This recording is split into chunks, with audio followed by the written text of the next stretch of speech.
Hi, my name is Natalie Bias. I'm a political science major here at Bloomsburg University. This presentation for today is going to be about Japan's aging society.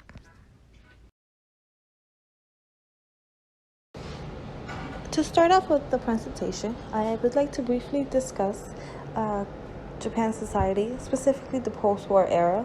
In 1947 and 1949, Japan had a post-war baby boom, and in 1948, Japan legalized abortion, which allowed for easier access for women to, have abortions, and this also was followed by a prolonged period of low infertility. Japan follows a conservative role towards women, such as lower wages. However, through the late 20th century, those views of a conservative ideology have begun to change. Women are beginning to join more of the workforce and are less likely to be a stay-at-home parent.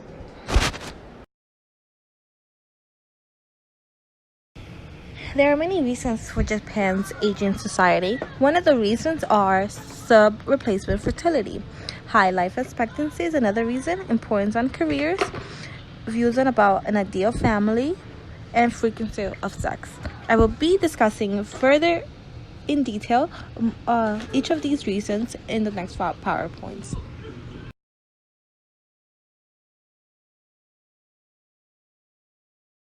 Sub-replacement fertility just means low infertility rates. Data has shown that Japan has, throughout the recent years, have faced low infertility rates. In 2016, the rate of fertility was at 1.44 among a single woman, and in 2005, we saw the world's lowest fertility rate on record, which was at 1.26.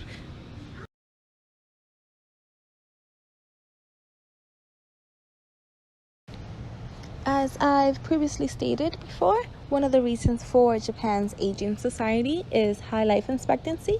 The factors for high life expectancy are improved nutrition, advanced medical and pharmaceutical technology, which has reduced diseases and also improved the living conditions for the elderly and for Japan's society as a whole.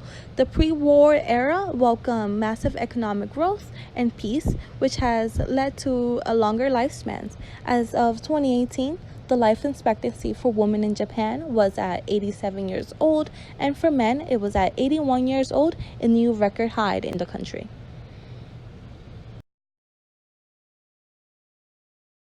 Another reason for Japan's aging society is the importance of careers. Many people in Japan, they value their careers, they value the workforce. Due to Japan's high cost of living, many women have increased their participation in the workplace. However, their participation is still relatively low compared to women in America. You can also find a massive inequality wage gap among the women and the men in the workforce. The people in Japan also maintain a poor work-life balance. You can find many people putting in extra long hours in their work rather than their own personal lives. Usually leaves them little room to, have the opportunity to meet another person or to begin to start a family due to the massive hours that they're putting in their work. Japan also faces economic insecurity, especially among the young people, due to a lack of regular employment. Part-time or temporary workers are seen to be getting paid less on a monthly basis compared to those that are full-time employment. The idea of having a family and welcoming a child scares many people due to, the fear of no longer having their job, or the fear of losing their employment, or fear of, that economic insecurity.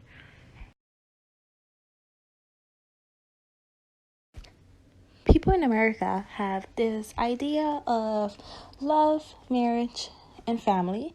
However, in Japan, this isn't as such an importance as it would be in America. Recent data and recent throughout the recent years have shown that the Japanese people are getting married later and are having fewer marriages. Women are simply not interested in that idea of getting married and having a family. They are more interested in having their careers and being 100% into the workplace. Since women are engaged in the workplace, many of them are just simply too tired to start a family or to find romance. Bringing in that concept of fatigue and overworked, with many women feeling that they are not relaxed, and which in case makes them less interested to pursue that love relationship. A growing number of young people have also postponed or entirely rejected the idea of marriage and parenthood. That conservative gender role that was commonly known as, such as women no longer working and being that stay-at-home parent, it's beginning to change. Many are shying away from that norm and are beginning to, like I said previously, start their careers and begin to work. However, and younger people are also not the only ones to blame for the aging society. Men are also to blame. Japanese men are no longer engaging in sexual activities. They have a disinterest in doing so.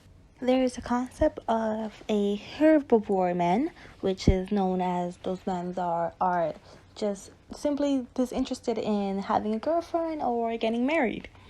70% of men in their 30s identify themselves as a herbivore man.